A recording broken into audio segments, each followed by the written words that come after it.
Hey everyone, it's your girl Maddie here, aka Beavermosh, and today I'm talking to you about Worship from the Cincinnati-based Acid Mass, coming off of Morbid and Miserable Records.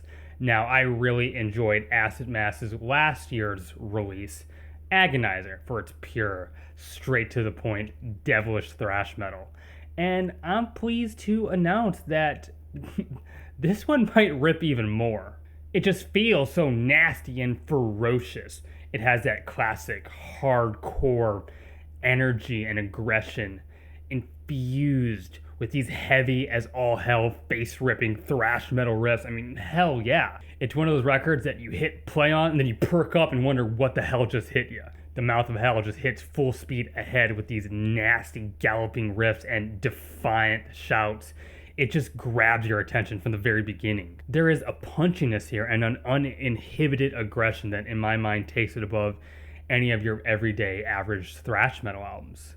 On War Machine, I just grimace as I feel these militant drums and thick racing riffs. It's just mean as all hell. The guitar tone is phenomenal. It's dirty, it's crunchy, but possesses a precision and a clarity that just makes this record sink. Now, Nuclear Exorcism starts with this more Lemmy-approved, beer-soaked speed metal take. It's just packed to the brim with grit. You can feel the absolute pummel of the double bass on Stench of Death paired with the big, pronounced guitars. It's hard to make a wall of sound like this feel so sticky, yet they make it feel effortless. The leads, too, they have this fiery approach. They're not overly flashy, except when it calls for it.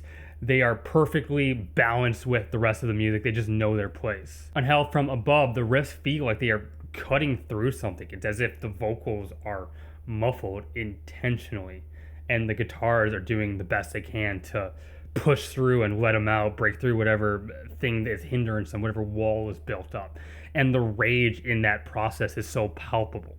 Tracks like this show this band stripping down thrash metal to its very roots, to its foundations, but then building on top of it something new and unique, its creativity and the basics. Final Surrender is built on a rather simple riff. There's nothing particularly complex about the rhythm section.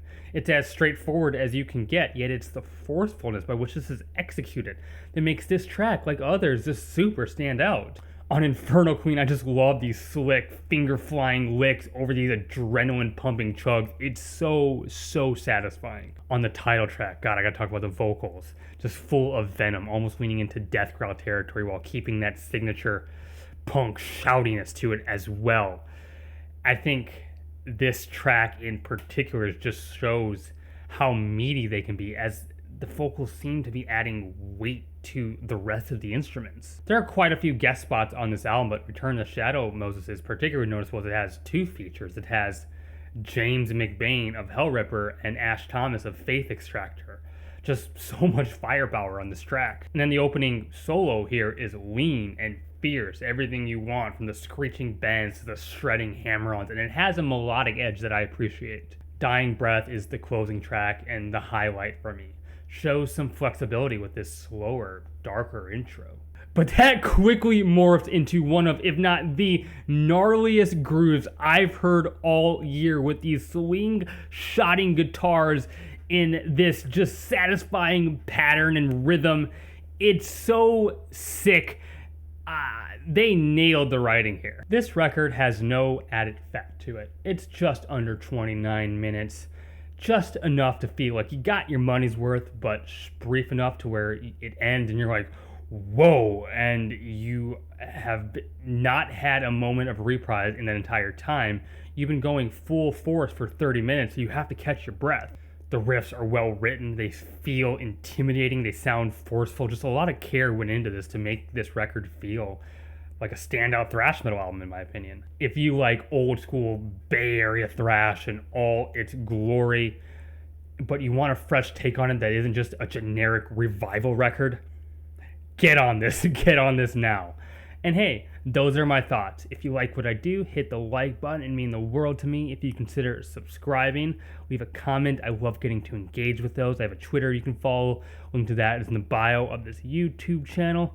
Thank you, as always, to my patrons. Yes, I have a Patreon. No pressure to give financially, but as a way to support the show, I put exclusive content there every month. But you right there watching, keep it metal. My name is Maddie, aka Beavermach. I'm out of here.